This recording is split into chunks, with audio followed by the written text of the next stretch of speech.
Hi, Fiends. Thanks for joining me on DonnaJean's Coffee House of Horror. And one of the things I do on the Coffee House is I'm very involved with interviewing people in the indie community. And I am so delighted. Brandon E. Brooks is exactly why I do that kind of thing. If you don't know him, you will. Brandon is not only an indie filmmaker, he's an actor, he's a producer, he's a screenwriter, he's a founder of Saint Sinner Entertainment, and he is here to join me.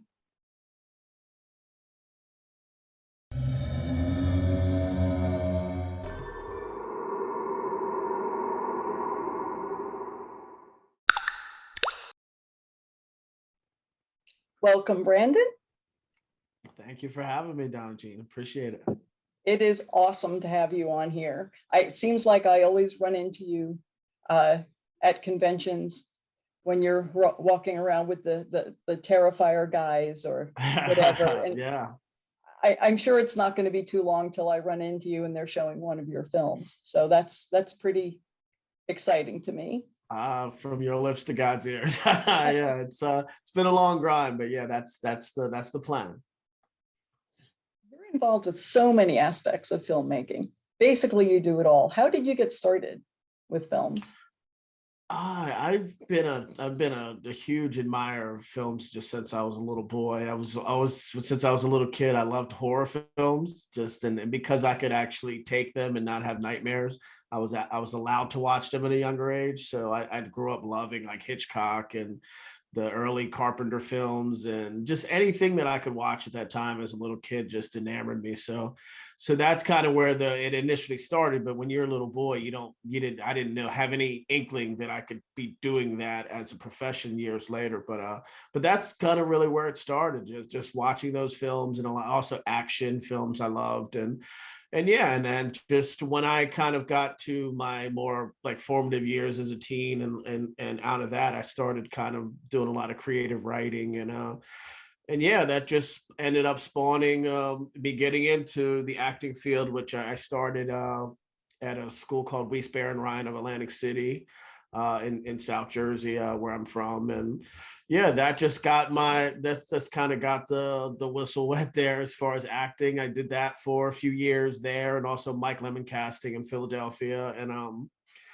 And yeah, that's just from there. I just did I started screenwriting and just acting, and also started directing small little independent films. And yeah, but it all really spawned from just being a lover of cinema from when I was a little boy. All of those classics from Hitchcock on. Did you have any particular strong influences that made you think, hey, I just want to do this? Any particular film or filmmaker? Well, John Carpenter's 78 Halloween is hugely just, it's still my favorite horror film of all time till today. But it's just, again, the simplicity of it. It's not gory. It's not based off of jump scares, or it's just good suspense. And that harkens back to what I was saying about Hitchcock. It's just suspense. It's in the horror genre, obviously, because it's realistic horror, but it's good old fashioned like hair standing up on the back of your neck suspense. And that's what I love. You don't get it as much today in a lot of cinema, but I love that feeling of actually being scared and apprehensive when I was a little kid about what was going to happen next. And you would get that in that cinema from back in that day. And even things like Poltergeist and The Burning, a lot of those films of that time gave you that genuine suspense, and not just, okay, yeah, somebody's going to jump out of that closet or jump like today, where it's very predictable. So with some of cinema, not all of it, but. And it seems like in those films, the terror and the horror was often the unseen. You were afraid of what you weren't seeing. Absolutely. And so that there was that whole kind of, as you said, kind of the hair on the back of your head. Absolutely. Forgive me, my allergies are bothering me. but absolutely, that's really where. So Carpenter's original Halloween, And then as I grew older, like I said, kind of like in my teens and a little bit after that, I started seeing like kind of the newer generation of filmmakers like Robert Rodriguez and Kevin Smith and Linkletter and Jim Jarmusch and a lot of those filmmakers doing things on minimal budgets. And then that's when I started reading. I remember buying Rebel Without a Crew and reading that Robert Rodriguez book. And I started getting the hints in my head that, hey, I might be able to do this. This could be something that it still was kind of far-fetched in my brain, but it wasn't as a kid, like I said, that was Hollywood was a whole different world. It wasn't something that I would have ever even thought was a possibility until, like I said, once I got to my early 20s, that the world kind of opened a bit and I kind of saw the possibilities. And then that's really what I started like experimenting with the school that I mentioned with acting wise. And then everything just kind of spitball from there as far as my career. Which was your first indie feature and what was your role in that one? The first indie feature, the first one that I will claim is a it was a little horror film that I made. Initially, it was called Vengeance, but the film, when it was released, it ended up being called Acrimony, and it was basically it was a very simple kind of Friday the 13th type slasher in the woods, and starred one of my best friends, Adam Shashelsky, another a scream queen at the time, Susie Lorraine. And yeah, it was a fun time. We shot it over a summer, probably I want to say 2003, 4ish, sometime in that time frame. And yeah, and we actually got it finished. It was a small crew, but everybody worked together, and you have your kind of ups and downs with things. But yeah, I directed it, I wrote it, produced it, and yeah, and probably just about everything else. Picked people up from the airport, took them back. Like whatever you could do at that time is what you needed to do, because you don't have Teamsters, you don't have anybody to do all that extra stuff. So if you got to go to the bank or pick up ice or whatever, then that's what you got to do. So, but yeah, it was a little film, and again, it had a million flaws and whatever, but so it didn't end up coming out like in a major way. But a small little distributor picked it up, and it's out there somewhere in the world. I was actually going to ask if people could find it anywhere. Yeah, you can find it. You can look it up. It's like I said, it's called Acrimony. It's out there in the world. A small company in Jersey picked it up and put it out. Okay, we'll see if I can find a link. Oh man. So you produced A Man Possessed, The Quiet Ones, and Not for Nothing. Yes. How did production end up getting into your portfolio? And what exactly does that mean, being a producer? Producer is just more so, I mean, just it can entail a lot of different things depending on what facet of producer. There's different tiers of it. In my level, it's everything, because you're on it was my company that was producing, so you're doing everything. You're from helping with casting, from helping locations put everything together, and that's just everything from A to Z. In some other facets, like sometimes in other bigger films, like you'll have an associate producer who might have just lent a location to a production and they get a credit, or maybe they let them use a bank or a hotel or something, and you just give them a credit as a thank you. Then executive producer is someone who puts the money in, and that person is usually that's what the EP is. But as far as myself on those productions you mentioned, it was pretty much a majority of everything. You kind of have your hands in everything, because you're dealing with the money, you're dealing with locations, you're dealing with the director, you're dealing with the casting and everything. So those three films, like the first two, Quiet Ones was the first one. That was an indie feature we did, I want to say 2006, 7ish. Courtney Games from Stephen King's Children of the Corn is one of the stars of that. Tony Todd has a small cameo in that. Reggie Bannister from the Phantasm films is in that as well. He also was part of the special effects of that too, with his wife. And And yeah, so that we did that one, and that one came out from a distributor, I believe it was Bayview Entertainment, back during that time frame, and then A Man Possessed was one we did a few years later, and that stars pro wrestler Tommy Dreamer, from ECW and WWE fame and everything like that. So yeah, that was more of a psychological thriller, that again that came out too, as well through, and that came out through Wild Eye Releasing. So yeah, so again, those were experiences, I mean, that were really good. I mean, great. It's tough when you have minimal budget and you have minimal time to do things and whatever, and you're dealing with people's schedules, because a lot of people that do this stuff are regular, have the 9 to 5. So you have to kind of juggle the schedules of, okay, like, can you do this weekend? Can you do this Monday, Tuesday? Can you do this Friday, Saturday, or whatever? So just to make it work, just to get all the days in you need, because sometimes you may need 10 to 14 days or more of filming, and you just have to make it work by hook or by crook. And I can only imagine it's like, hey, this is the day Tommy Dreamer can be here, or even more so, this is the day that Tony Todd can be here. So everybody else work your schedules around it.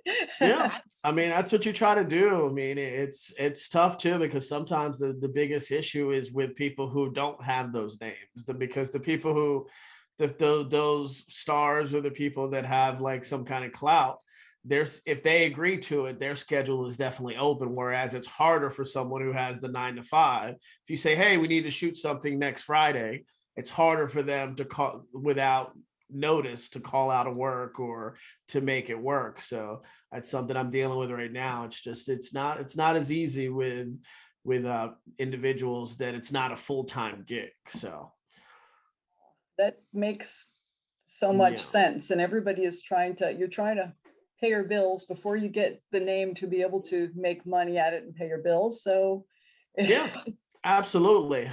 And the last one on that list, that I produced, actually, this was not for nothing. This was a South Philly crime thriller that stars Mark Webber, who's in Scott Pilgrim versus the World, and Lauren Lavera, who's the female lead in the upcoming Terrifier 2 film. And yeah, it's going to be a heck of the cut's locked now. It's going out to different film festivals, but we're proud of how it came out. And that was a heck of an experience with that film. It was a crazy one, because we probably started, I want to say at this point, probably almost 3 years ago, but we were basically held up. We were 12 days from principal photography, and then the pandemic happened.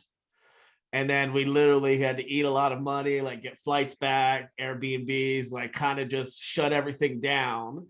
Like it literally, we were in the beginning of March, and I think we were going to begin. I think it was 12 days before we made that decision. And yeah, and then we reconvened, I want to say probably 8 or 9 months later, and actually shot the movie into the next year. And yeah, and then again, it had its challenges, because the cast had been a little bit different, because some of the talent that we had attached pre-pandemic was unavailable. So, and there were some name people that were attached before. So again, it was a process, but again, we ended up coming out having a great cast and a really cool little film that I'm looking forward to people seeing at some point in the near future. that should be coming out pretty soon, and you are submitting it to film festivals, you say. So Yeah, fingers crossed. yes, fingers crossed. Yeah, it's being submitted to a lot of festivals, and yeah, we'll see. Like I said, it's hopefully, definitely, we'll hear some good news soon about it. Absolutely. So moving on here, you wrote and directed Sickness, followed by a film that you're working on now, Ill. Yes. Can you tell us about those? And obviously just the names, wonders if one is not a well, though there's a a whole documentary that could be made about Sickness, but and even how it pertains to Ill, but the short condensed version is Sickness was something I started many years ago.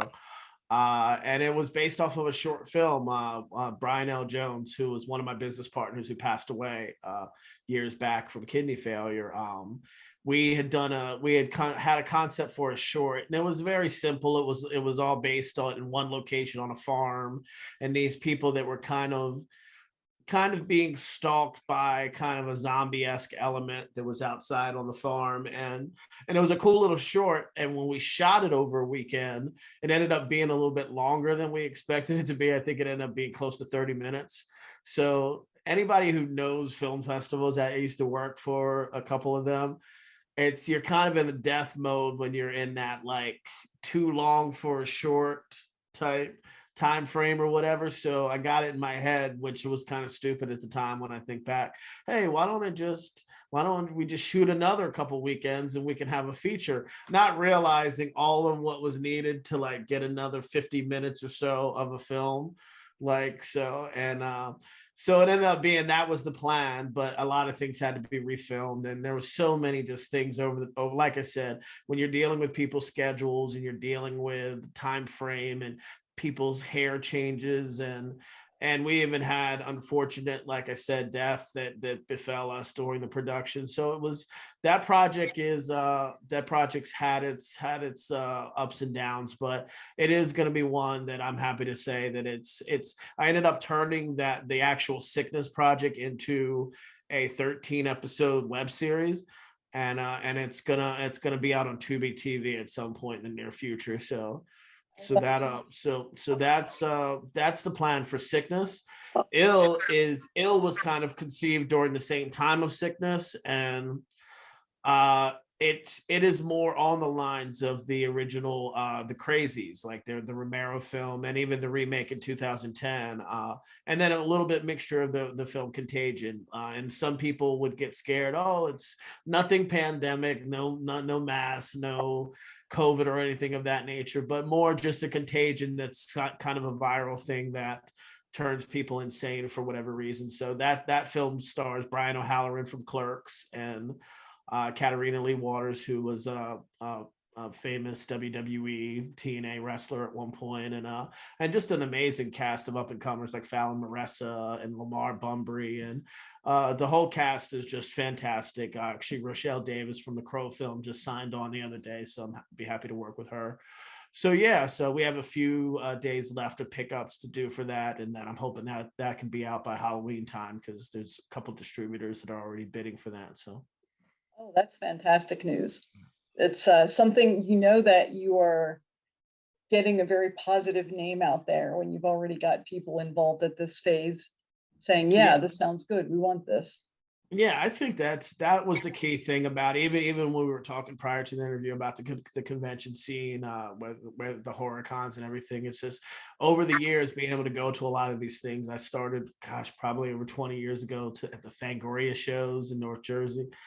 And yeah, it's just being able to have a personal connection and go up and talk to all of these different people. You're not really going to get that with Tom Cruise or Dwayne Johnson or any of those type of A-listers, but you can do that with the Greg Nicoteros and Courtney Gaines and Tony Todds and Reggie Bannisters and all those people in the world. So, and that's kind of how a lot of these projects, not just myself, but a lot of filmmakers from the Terrifier guys, how they did stream and how they're doing other things. Like that's how you get the people in there that help sell the film.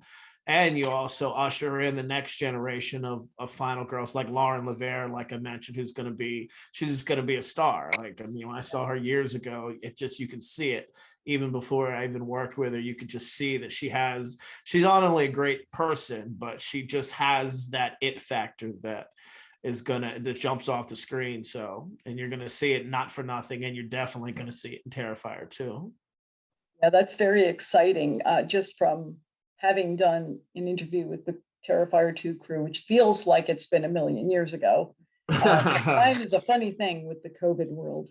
Yeah. But I'm so excited to just see her in action. And of course, I didn't know about the other films. So now I can add that to my list of things when that comes she's out. A badass, and she's been on quite a few things that I mean, if you look up her IMDb, like, and she just, again, there's certain people over my career that I've seen before they blew up, and because I started in casting, and you just see some people have that it factor, and she's one of them. And like I said, that that you just a project like that is just gonna, especially, and I'm so glad for those guys, because there couldn't have been there couldn't be a greater bunch of guys from the Levy brothers and Damien and Absolutely. Steve and all those guys. So they deserve all the credit they get for it's that first film. Like I said about today's horror not being something that really sticks with me.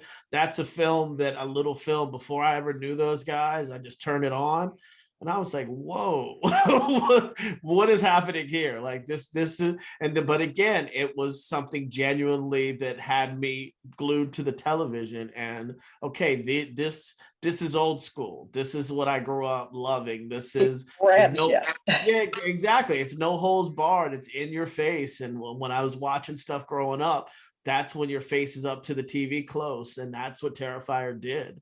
And very few movies of the day do that. And they could all like look at that, and just sometimes simplicity just is everything.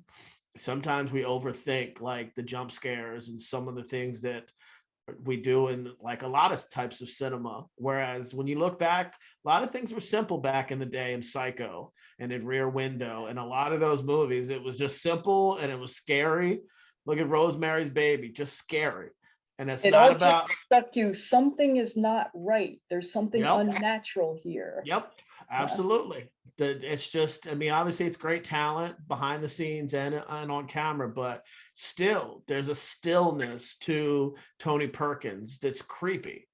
His is eerie. Just look at Donald Pleasance and those Dr. Lou. There's something that's there that it doesn't need to be big and extravagant and gory and whatever. Like it's just good old fashioned suspense, and that's what we need more of. And good old fashioned hair standing up at the back of your neck horror. Absolutely. Not to take away from the slasher films, but if all that a film is slasher, and some people do love that, and that's completely cool, that's the thing. But when the slasher himself is so frightening that he or she appears to be unnatural, that's what really gets me. So yeah. And I just think that there's just when you watch even characters like Shawnee Smith and Saul, like she's so maniacal, but again, we have a love affair in this world with the villain in these days, and maybe we always have, but I've noticed it probably more in the last decade or more, when we're sympathizing and we're rooting more for the Michael Myers. And even on pop culture shows, even like Breaking Bad or Sons of Anarchy or The Shield, we're rooting for Vic Mackey, we're rooting for Jax Teller, we're rooting for Walter White. And these are bad men. These are bad people that are killing people, and we're rooting. I'm in the theater and people are rooting for Michael Myers to kill people in Halloween 2018. They're rooting for the characters in the Conjuring universe and that's like I said, it's I don't know what that says about society, but I do as a horror admirer that I've been my whole life. It's back in the day, I would be in those things, and people are rooting for the final girl. You're rooting for Amy Steele to get away from Jason. You're rooting for Nancy to get away from Freddy or to win. And that's not always the case these days in some of these films. So I was mentioning to you, having met Michael C. Hall, there was a Dexter reunion at Monster Mania. And yeah, you never want Dexter to really get caught, even though he's a serial killer, but he's killing serial killers. So does that make it okay? Well, yeah, I mean, and that's it. I'm a huge admirer of that show too, but you're right. We are justifying his badness by, oh, well, John Lithgow's a killer. He's a serial killer. So, right. Colin Hanks is a killer. Like these were bad people, which it did turn it on its head, because you're used to killers just killing anybody, so you're supposed to feel a certain way about it. But But again, you're right. It's still from a moral standpoint is not right. But again, we still love Dexter. So Right. and that's a perfect example. Like, and I never watched Lucifer, and there's even I shows like didn't either. what's it, The Blacklist with James Spader. There's certain characters that sometimes you love the actor so much that it doesn't matter really what they're doing on screen, whether it's good or bad. So, and There, that's I have to admit that I will see a movie if Kane Hodder is in it. I will. And I'm going to love his character no matter how many, you know, drunken, high, having sex teenage girls he picks up in the sleeping bag and, you know, throws yeah. against the tree. You know, it's But it's the same for any of them. Is that there's a love affair with Jason and Freddie and Michael, and it's a lot of times, to be honest, especially not necessarily in the Scream generation, but a lot of times in those movies, the people that were getting killed were the forgettable characters. We don't remember them as much as we remember Jason with the sleeping bag, or Michael Myers doing something like some kind of crazy kill. So that's Lori and Nancy. We yeah, want them to continue to survive, though, because we've gotten to know exactly. them through the Yeah, film. we've gotten to know Sydney, and we've gotten to know those characters, whereas like you didn't really get to know like whoever the girl was that just got killed in part 6 of Friday the 13th or whatever. And it's, again, some stand out. Obviously, I love Amy Steele. And even a lot of people give Dana Kimmel a lot of flack in part 3, the 3D one, just more so because it's a 3D one. But I actually liked her character in it, and obviously, I mean, there's and Tom Matthews, who I had on my podcast, and Tommy Jarvis, who's an awesome character. As was Jennifer Cook in that film. So again, there are memorable characters in that, but I think it all comes down to the writing of it and how you kind of write them, as opposed if they're there for a couple scenes and then they just are nude and then they get killed. They weren't really written for you to remember them. They were written for somebody to say, well, Jason took shears and cut her eyes out. That's right. It's really what that was there for. Whereas those other characters we mentioned had arc to where Nancy was going to fight back. Even we remember Johnny Depp, like in the original Nightmare on Elm Street, in the bed. And he didn't do much in the film, but we will always remember the blood on the wall. And even in the opening with Amanda Weiss, like on the ceiling, it's something that those are images that'll forever be a part of cinema history. Right. So to move on here, you do a podcast on Friday nights called Industry Outlaws United. Yes. Do you want to talk about that a little bit? What got you involved with doing it? And yes, I owe you. Basically, long story short, a couple years ago, there was a show called the Indie Brigade that was on Facebook every Friday night. And I happened to catch on to it. There was a lot of cool educational value that was being brought forth by the host. Joe Ridgely is the producer of the shows now for the Indie Escape Network, but he was also the producer then at the time with George C. Romero. And they also had Michael Mandeville, who's the producer of the Taken films, on a lot of episodes, and Richard Grieco, who from 21 Jump Street fame. So I just kind of became a supporter of that. And then they actually brought me on the show as a guest at one point to talk about my films similar to what we're doing right now. And yeah, it was just a cool environment, because there's a million podcasts, but there's not as many where we get to kind of talk about the independent film side of things. I mean, at least, I mean, I see a few and I try to support those and watch them, but and then just as that brigade went away, Joe just wanted to keep the torch going. So he wanted to have shows every day of the week. And that's what he's ended up doing. And he asked me if I would do it. And I was actually apprehensive because I'd never done anything like it before. And wasn't really that it's something that I didn't know that I could do, because obviously I like to talk, but I do a lot in my professional life, from screenwriting professionally and directing and producing. So it's an undertaking to do these things, just to put it together. Especially, I'm one of those people that doesn't, I don't like do things halfway. So I have to kind of have a layout. And so it takes me a good amount of hours every week to prep each show. And yeah, but I ended up kind of stalling for a bit. I was supposed to actually start probably fall of last year. And I ended up stalling till about January, just because again, it wasn't sitting right with me that the things and learning kind of how to make it work. And then I just took the plunge. It's one of those resolution things where I said, you know what? I'm just going to do this. And I'm going to sink or swim with it. I know enough people that hopefully will come on and support it. And yeah. And my first guest was Courtney Gaines, who I mentioned earlier. And I also had Tiffany Shepis and just a lot of Tom Matthews, who I mentioned, and Christina Lees came on a couple of weeks ago. Tomorrow night, yes, tomorrow night, Michael Pare from one of my all-time favorite films, Streets of Fire, and as a Jersey boy, Eddie and the Cruisers is gospel. So yeah, it's been fun. And Joe Ridgely is the reason why that whole ship runs, that whole Indie Escape network, and so it's a blessing kind of getting to know him. And all the hosts are just good people. It's become like a little family, and we're just trying to grow it. It's more of a grassroots thing at this point, but we're growing numbers and just trying to do. I just try to do. Like I mentioned to you prior to us going live, I like to hear about people's like inner demons, or even just their inner process, for whether they're writers or actors or directors or whatever it is, because there's a yin and a yang to this business, and it's not all good, it's not all bad.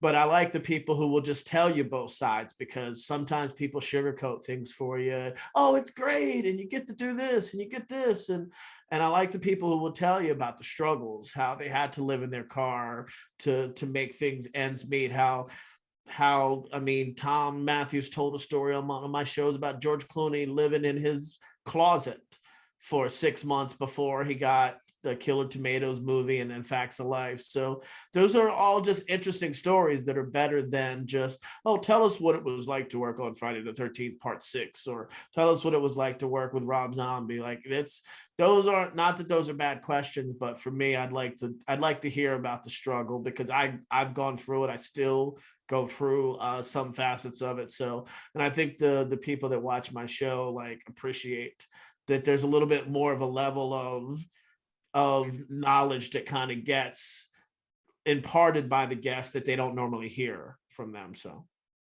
well, you are, I've run into you here and there for a good couple of years now. Yeah. You are a people person. So when you're engaging somebody, you're wanting to know about them, not just put your little standard questions on the line that they would hear from anywhere. And so that's a beautiful and a wonderful thing. You know, when you can hear somebody say, nobody ever asked me that, and I'm sure Yeah. people have said that to you, Yeah. then that's an awesome conversation to be Yeah. here. Yeah, it's a good feeling when even I put together these little kind of still videos and of people's kind of career up to this point, and everybody without fail just is kind of blown away. I wish we could show kind of the green room where people are looking at their young headshots and their history, and the looks on their faces are just worth their weight in gold, or just the time I take to do it, because it's about the journey of, and that's why you're celebrating all of those great talents, is because they've given us a lot already, and they're still giving it to us. So for me, I mean, that's kind of the purpose of doing it. Like, there's times where I'm like, oh man, I got myself into a lot with this, but I always remember, I'm like, to have those good conversations, and for people to message me after and say, oh man, like that was such a great conversation, and I didn't know that. And there's been people too that, I mean, a lot of this doesn't get heard because it's off the live feed, but there's a lot of times where people will hit me up after or the day after and say, you know what, the fact that Rob Schmidt's 22 years sober, like made me emotional, and because I'm fighting to get to 6 months sober. Or there's people who have said that, oh, the fact that this actor deals with anxiety, who would think that when you see people on TV and in the media, you just see the extrovert. You don't really, a lot of these people are, you know this from being a lot around a lot of people at conventions, that some of them are the quietest, shyest, but when you say action, they're the biggest like characters on the planet, but they're very soft spoken in actual life. And that's kind of a, and even if, I always say, even if there's one person that can be affected by hearing somebody's struggle, or that they struggle with depression or anxiety or anything that helps them, then I mean, it's worth doing the show. I mean, that's kind of the way I see it. And it's not all about glitz and glamour and red carpets and Hollywood BS. It's more about the human condition, and the fact that some people that don't even believe that they have, like I said, when I was a little kid, I didn't know that this was possible to do this, but Right. and there's still a lot of kids out there when I go and speak at schools and things that, oh, I can't be an actor, I can't be a singer. I was like, yes, you can. I was like, if you put your mind to it, you can do anything you want to do. It's just a matter of just believing you can. And obviously you want to have a support system, hopefully if your parents or whoever it is your support system is as a kid, you want to have that. But it all comes down to kind of you and your belief in you. And if you think you can be a singer or an actor or whatever, it comes down to you and your belief in being able to do it. And I really believe that, because I fight every day, and I still do, to make my dreams come true. So, and I was just a little kid from Jersey that had no idea that I would end up being like in films and making films and stuff like that. But hey, it's what I love to do, and it's a blessing. You mentioned going in and talking to schools. So what do you do when you're doing that, and how did you get involved with doing that? Just sometimes I'm blessed to have people just invite me to speak to, and sometimes they're rec centers, sometimes they're schools, just about the film business, and sometimes it's more about positive reinforcement. Just there's a lineage of youth that sometimes are not headed in the right direction, depending on where they're at in certain school systems, whether Philadelphia, Jersey, or wherever. And it's just good to sometimes have a group of people come in and say, yeah, yes, you can. You are somebody. You can, if you're good at playing a guitar, if you're good at singing, if you're good at dancing, if you're good at acting, or whatever it is, that even outside of the entertainment business, if there's something that like sets your soul on fire, you can do it. And sometimes people need to see it from people who are doing it. And that's just what it is. So anytime I'm blessed to be asked to do that, I do it, because it's like I said, if you can help one person realize a dream, and that person could be the next Spike Lee or the next Brad Pitt or the next Robert England or whatever. So you just never know. But sometimes, especially some of the very introverted kids that are they're very quiet and sit in the back of a high school or whatever and don't say much. Sometimes they're the ones who could end up being that huge, that Spielberg or that Wes Craven or whoever. You just don't know. It's because a lot of people just don't give them that positive reinforcement. So like I said, if I can do it, and in a little way, I mean, I'm not at any pinnacle like the people that I've been mentioning, but it's, for me, if I can do it on a level of go to a high school and help any kid that realize, hey, you know what, I'm going to take an acting class. Hey, I'm going to pick up a camera, or I want to do this, then hey, please do it. And because you just never know who might end up being a shining star. So Amen to that. Amen to that. You being involved with so many things, do you have any one thing that you would consider to be what you enjoy doing the most? At this point, actually, probably not, because I enjoy equally. I love the screenwriting process because it's more of a solitude. It's more, I can go for a month and just sit in the woods or sit by myself and just with my own thoughts and just an idea and just crank out a script that someone hired me to write. And there's a love that I have for that it's hard to explain. And same with directing. There's a lot more stress to that, because there's more factors into directing and producing, and but that's fulfilling too when after action is called and you're watching words that you put together yourself being articulated right in front of you, and you're seeing really good actors like live out those words that you created on a page. So for me, that's, and then from an acting side of it too, that's its own, just to be able to just someone that trusts you and gives you a script and says, hey, I want you to be this crazy character, and for you to take that and do your backstory and just get into whatever world in your head that you want to go to. And I've been blessed to the film coming out later this year. Hopefully that's an indie film I did a couple years ago that I got to play a soldier, like a Navy SEAL kind, and I got to learn from a real soldier and like kind of how to do a lot of different tactics and different things. And it was a cool experience just from that standpoint of just the grind and getting your body into a certain like shape to do those things. And because we were doing it in the dead of summer, crawling through woods and like actually doing a lot of kind of crazy stuff that you would see like an American Sniper or some stuff like that. And then also got to do this film actually premiered at the NJ Horror Con. It's an anthology, a horror anthology called High Fear. But I'm the star of one of the pieces called The Streets Are Watching. It was directed by Tony Goggles. And yeah, I got to play this like crazy character. He called me up and was like, hey, I wrote this project. And there's this crazy homeless guy and it's a horror short, but so there's a twist to it I won't give away.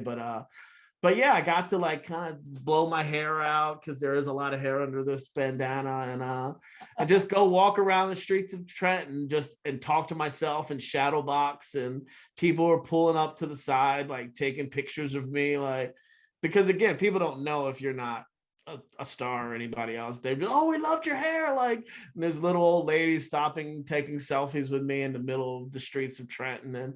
And it was just a cool experience because again, I wasn't Brandon. I was this character. It was called Crazy Carl. And it just, like I said, that stuff, like there's not a dollar amount. There's nothing in my head that can express kind of what you get from that. Because again, you're trusted by someone that's filming you and taking the time to put together a crew to cast you to do that. But just the exhilaration of doing it, and people, you see the faces of the people that are shooting it and that are acting with you. And when you get that, I get it, how on a level of the greats and the people that do it as more of a profession, I get what they feel by even smaller projects like this, because there's an exhilaration when I was doing that. And I was on cloud nine, almost as if I was Denzel or somebody of that nature. And that's, like I said, so I think if you love what you do, I can't really put anything above the other, because they're all different levels of just passion that I have for them. Because if I didn't, it just would be something I didn't do. Even the podcast, if I didn't care, if I didn't have a passion for it, and I had to grow into it. It was nerve-wracking the first 2 or 3 shows, but now that it's more of a natural thing, it's something that I really enjoy and I look forward to doing. That just all sounds so inspiring. So if anybody, is out there thinking, oh, gee, should I get into doing this? If it's your dream, figure it out. Just do it. You can do it. All you got to do is believe. And I'm not going to sugarcoat it either, because because it's hard. And that's the thing. Like I've lost so many friends and even family members that like, hey, put me in your film. I want to act with this person and that. And I'm like, no. I was like, I'm not acting with that person, because like I'm not on the level of Tony Todd or some of those people. So I'm not putting you. You work at a factory. Like you can be an extra. You can be an extra. You can do. I don't want to be an extra. I want to act with Tony Todd. I want to act with. I'm like, go to acting school. Like train with me. I'll help train you. Oh, I don't want to do that. I just want to be in it. And I'm like, and then they get mad at me and don't talk to me, because it's like, this is a business. This is serious. Just because you're good looking or you're funny in real life doesn't mean that you have the chops to do this. It's not. But a lot that's a misconception by a lot of people. I can be a writer, I can be an actor, I can be a director. And yeah, technically anybody can, but if it's going to be good, or if it's going to be something that people actually gravitate toward, that's another question there. Because and a lot of people find out, because I've brought people in, family members or friends, and said, all right, here's some copy, go over for a bit, come back in and hit that mark and do it. And it's tough. They realize action, and then they're not as funny. And when you have to be someone else, when you have to articulate the words of another character, or you have to be scary, or even if you have to be funny, but you have to be funny through a voice of someone else. And it's all different. So I always tell people, I said that downplay like how much work and how much dedication is needed to acting, to filmmaking, to anything in this business, behind the scenes, cinematography, like production management, casting, everything, stunts that I've been a part of too for years. It's all difficult. It's all a craft that has to be learned and taken serious. But again, a lot of people just, because so many people are making films now, and everyone thinks they're a stunt man, everyone thinks they're a director or a writer. I tell people it took me probably almost 10 years before I told people I was a screenwriter, because I wrote a lot of crap. I had to learn how to become that. And I don't like giving myself titles that I haven't earned yet. Like once people start paying me to write and doing it, then okay, I'm a screenwriter. Start people paying me to act, okay, I'm an actor. I'm not an actor just because I did extra work on some TV show or a movie that M. Night made in Philly or something like that. So for me, that's just how I see it. That's not how everybody sees it, obviously. But for me, it's there's a method to the madness of all of it, and we all have to go through it. You have to deal with the pain and the blood, sweat, and tears of it all to get to a point where you hope that you can be half of what Denzel or Johnny Depp or any of these actors are. So thank you so much for all of the words of wisdom, all of the inspiration. And you guys out there, keep your eye out. Brandon E. Brooks. Thank you so much, DonnaJean. I appreciate you. Thank you.